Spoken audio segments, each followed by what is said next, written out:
আলাম নাশরাহ লাকা সাদরাক। আমি কি আপনার বক্ষ উন্মুক্ত করে দেইনি? সূরা আল-ইনশিরার ১ম আয়াত, যেখানে আল্লাহ সুবহানাহু ওয়া তাআলা রাসূল সাল্লাল্লাহু আলাইহি ওয়াসাল্লামকে উদ্দেশ্য করে বলছেন যে তিনি তাকে প্রশ্ন করছেন, "আমি কি তো আপনার বক্ষ উন্মুক্ত করে দেইনি?" তো আ এর আগে আমরা সূরা দোহা পড়েছি এবং সেই সূরা দোহার আ বি থেকে শুরু করে এরপরে প্রায় ২২ টি সূরা রয়েছে কোরআন মজিদের, এবং বলা হয় যে মেইনলি এই ২২ টি সূরাই হচ্ছে রাসূল সাল্লাল্লাহু আলাইহি ইসলামের উপর ফোকাস করে নাজিল করা হয়েছে। তাকে সান্ত্বনা দিয়ে তার গ্রেটনেস, তার উপরে যে নিয়ামতগুলো রয়েছে সেগুলোই মেক্সিমাম সূরাতে বলা হয়েছে। সো সূরা দোহা অনওয়ার্ডস কোরআন মজিদের শেষের সূরাগুলো হচ্ছে মোর ডেডিকেটেড টু রাসূল সাল্লাল্লাহু আলাইহি সাল্লাম, এবং সেটা আমরা দেখতে পাচ্ছি সূরা ইনশিরার ১ম আয়াতেই, যেখানে বলা হয়েছে আলাম নাশরাহ লাকা সাদরাক, যে আমি কি আপনার বক্ষ উন্মুক্ত করিনি? এবং এটা কাকে উদ্দেশ্য করে? এটা রাসূল সাল্লাল্লাহু আলাইহি ইসলামকে উদ্দেশ্য করে বলা হয়েছে। আমরা স্বাভাবিকভাবেই সেটা বুঝতে পারছি। সো ১ম এই বলা হচ্ছে আলাম নাশরাহ। নাশরাহ শব্দটি এসেছে শারাহ থেকে। শারাহ শব্দের অর্থ হচ্ছে কোনো কিছুকে ওপেন আপ করা, কোনো কিছুকে উন্মুক্ত করে দেওয়া।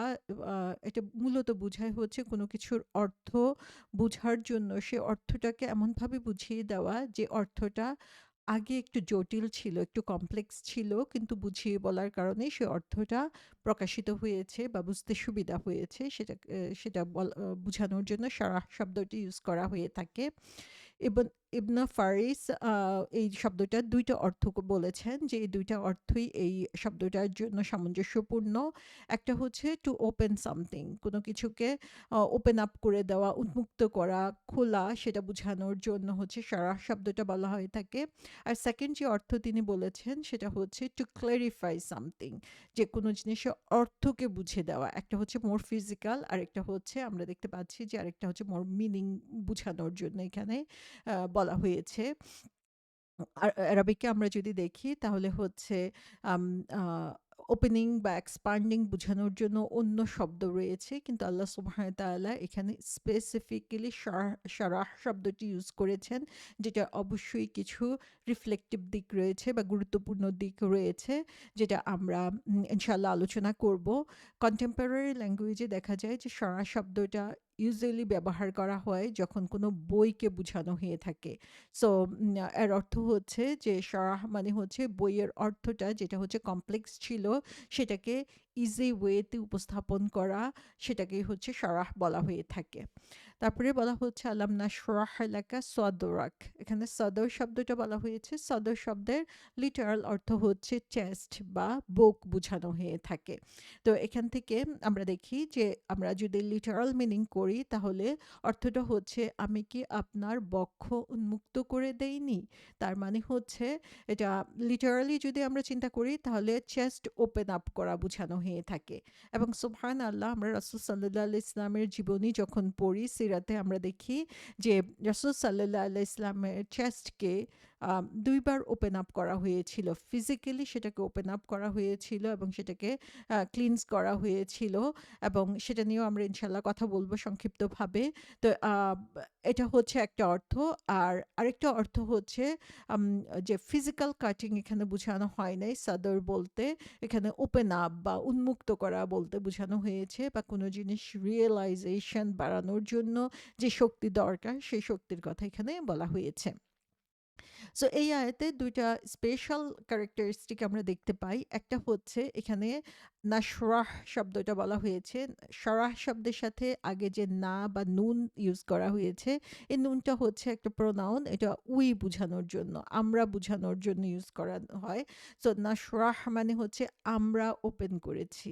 সো এখানে আল্লাহ সুবহানাহু ওয়া তাআলা আমরা দিয়ে নিজের যেই রয়্যাল উই সেটাকে তিনি এখানে প্রকাশ করেছেন, এবং তার সাথে, সাথে আমরা আরেকটা জিনিস দেখি, সেটা হচ্ছে আল্লাহ সুবহানাহু ওয়া তাআলা এখানে রাসূল সাল্লাল্লাহু আলাইহি সাল্লামের সাথে ডিরেক্টলি কথা বলছেন। এখানে ফার্স্ট পারসনে তিনি কথা বলছেন, এবং ফার্স্ট পারসনে কথা বলার মাধ্যমেই আমরা এখানে দেখি রাসূল সাল্লাল্লাহু আলাইহি সাল্লামের সাথে তার যে ক্লোজনেস, নৈকট্য, সেটা এখানে খুব সুন্দরভাবে প্রকাশিত হয়েছে। এর আগের সূরাতে আমরা দেখি যে ওয়াদ-দুহা ওয়াল-লাইলি ইযা সাজা ওয়া মা আদরাকা, সেখানেও আমরা দেখি যে রাসূল সাল্লাল্লাহু আলাইহি ইসলামকে সরাসরি সেখানে অ্যাড্রেস করা হয়েছে, এবং এখানে আলাম নাশরাহ বলে আল্লাহ সুবহানাহু ওয়া তাআলা ক্লোজনেসটা আল্লাহ সুবহানাহু ওয়া তাআলা আরো বেশি এখানে বুঝিয়েছেন, যে এখানে তিনি যে তাকে যে সান্ত্বনা দিচ্ছেন বা তাকে যেই কথাগুলো বলতে যাচ্ছেন, সেখানে আল্লাহ সুবহানাহু ওয়া তাআলা যে তার সঙ্গে রয়েছেন, তার সহযোগী হিসাবে রয়েছেন, তার বন্ধু হিসাবে রয়েছেন, সেটা এখানে আরো বেশি প্রকট হিসাবে প্রকাশিত হয়েছে। সো এখানে আমরা দেখি সূরা ইনশিরাতে আল্লাহ সুবহানাহু ওয়া তাআলা যে কথাটা রাসূল সাল্লাল্লাহু আলাইহি ওয়াসাল্লামকে বলছেন, যে একদম সিরার ১ম দিকে আমরা দেখি, নবুয়তের ১ম দিকে রাসূল সাল্লাল্লাহু আলাইহি ওয়াসাল্লামকে আল্লাহ সুবহানাহু ওয়া তাআলা সান্ত্বনা দিচ্ছেন যে আম তিনি এখন হচ্ছে তার মিশনে চলে এসেছেন। তাকে যেই কারণে দুনিয়াতে এই নবুয়ত বা রিসালাতের দায়িত্ব দেওয়া হয়েছে, সেটা তাকে বলে দেওয়া হয়েছে। এখন ভবিষ্যতের জন্য তাকে প্রিপেয়ার্ড করা হবে কিভাবে, সেটাই আল্লাহ সুবহানাহু ওয়া তাআলা এখানে গাইড করছেন। এবং রাসূল সাল্লাল্লাহু আলাইহি ইসলামের যে ফিউচার কনসার্ন বা ভবিষ্যৎ নিয়ে যে চিন্তা বা যে কঠিন পরিস্থিতির মধ্যে দিয়ে তিনি যাচ্ছিলেন, সেই অবস্থায় তাকে সাহস দেওয়া, সেই সাহস দেওয়ার কাজটা আমরা দেখতে পাই এখানে এই সূরাতে আল্লাহ সুবহানাহু ওয়া তাআলা করছেন। আম এখানে রাসূল সাল্লাল্লাহু আলাইহি ইসলামকে বলা হচ্ছে যে তার চেস্টকে ওপেন করে দেওয়া হয়েছে, এক্সপান্ডেড করে দেওয়া হয়েছে, প্রশস্ত করে দেওয়া হয়েছে। তার মানে হচ্ছে রাসূল সাল্লাল্লাহু আলাইহি ইসলামের এই ডিউটি, রিসালাতের দায়িত্ব পালন করার জন্য যেই ধরনের মানসিক শক্তি দরকার, শারীরিক শক্তি দরকার, সেটা আল্লাহ সুবহানাহু ওয়া তাআলা তাকে দান করেছেন।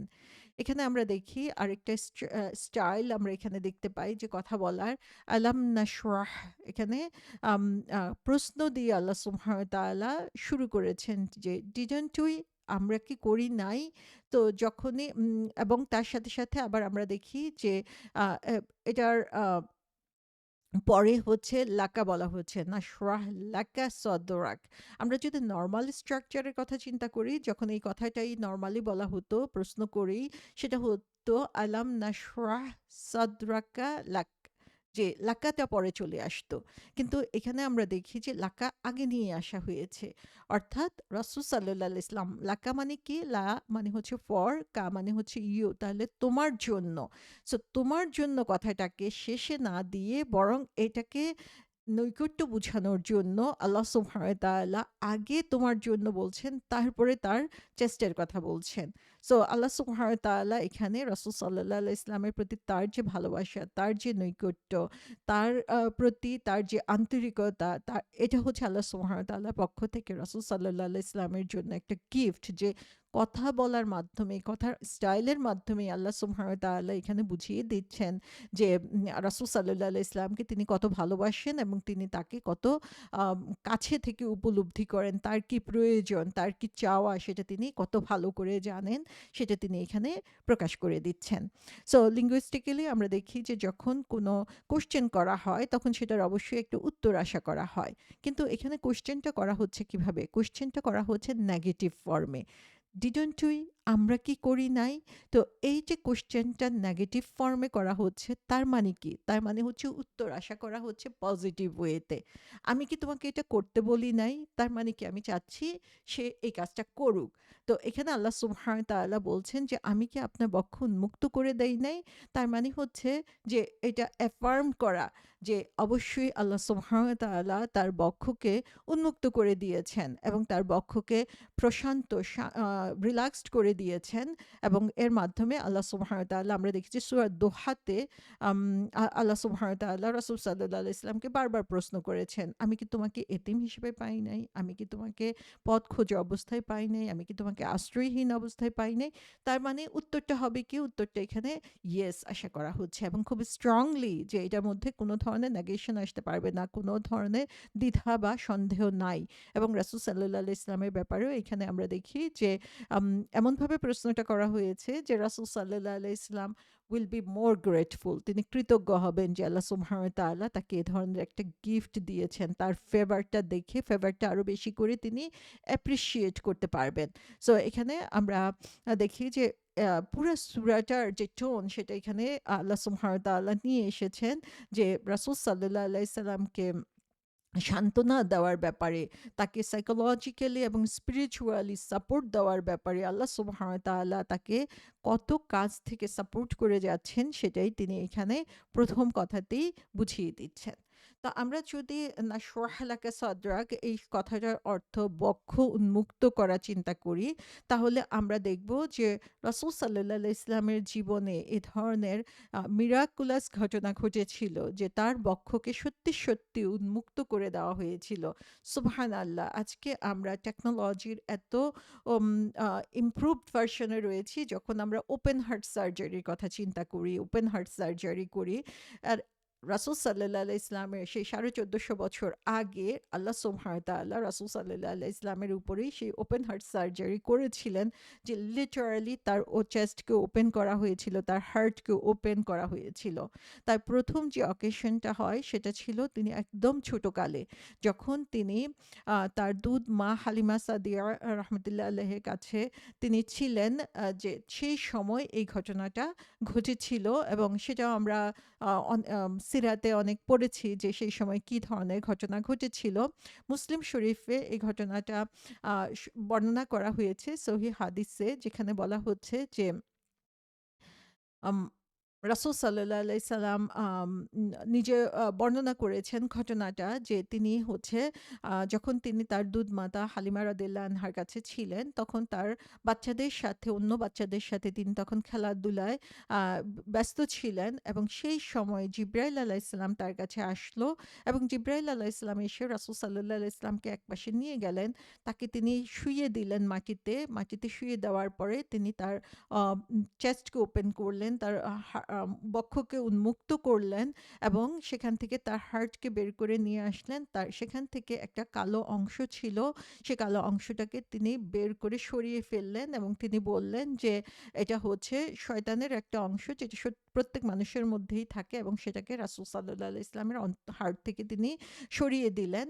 তারপরে তিনি তার হার্টটাকে একটা স্বর্ণের বাটিতে জমজমের পানি নেওয়া ছিল, সেটাতে তিনি ধুয়ে নিলেন। তারপরে তিনি তার সার্জারি কমপ্লিট করলেন। তার হার্টকে আবার যথাযোগ্য জায়গায় রেখে দিলেন। তাকে আবার সেলাই করে তার বুকটাকে আবার তিনি রিপেয়ার করে দিলেন, এবং তারপরে রাসূল সাল্লাল্লাহু আলাইহি ইসলামকে তিনি ছেড়ে দিলেন। তো যখন তার উপরে এই ঘটনাটা ঘটছিল, অন্য বাচ্চারা সেটা কিন্তু দেখতে পাচ্ছিল, এবং তারা দেখলো যে এরকম একটা ঘটনা তার উপরে ঘটছে। বাচ্চারা স্বাভাবিকভাবেই ভয় পেয়ে গেল, এবং তারা দৌড়ে তার দুধ মায়ের কাছে গেল, যে তারা তার নিরাপত্তা নিয়ে কি পরিমাণ শঙ্কিত ছিল, এবং রাসূল সাল্লাল্লাহু আলাইহি সাল্লাম কে মেরে ফেলা হচ্ছে, তাকে কেউ অ্যাটাক করেছে, এভাবে যে তারা হালিমা রাদিয়াল্লাহু আনহুকে বললেন, এবং তখন মানুষ সবাই এই কথা শুনে তাকে উদ্ধার করার জন্য আসলো, এবং তারা দেখতে পেল যে রাসূল সাল্লাল্লাহু আলাইহি ইসলামের চেহারার কালার চেঞ্জ হয়ে গিয়েছে।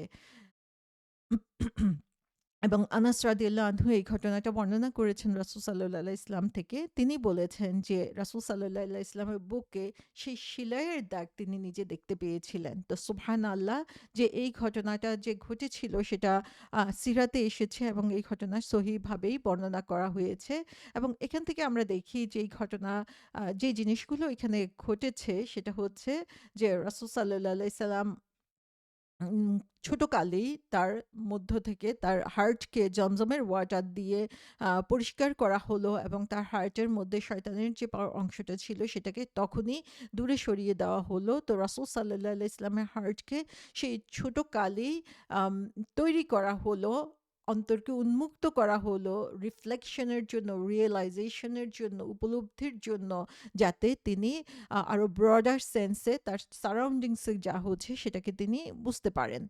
সেকেন্ড যে অকেশনটা রাসূল সাল্লাল্লাহু আলাইহি ইসলামের হার্ট ওপেন করার, সেটা হচ্ছে ইসরা এবং মিরাজের ঘটনায় সংঘটিত হয়েছিল, যে ব্যাপারে রাসূল সাল্লাল্লাহু আলাইহি ইসলাম বর্ণনা করেছেন বুখারী এবং মুসলিম শরীফের হাদিসে, যেখানে বলা হয়েছে যে রাসূল সাল্লাল্লাহু আলাইহি ইসলাম মক্কাতে তার যে ঘরে ছিলেন, সে ঘরের ছাদ ওপেন হয়ে গেল।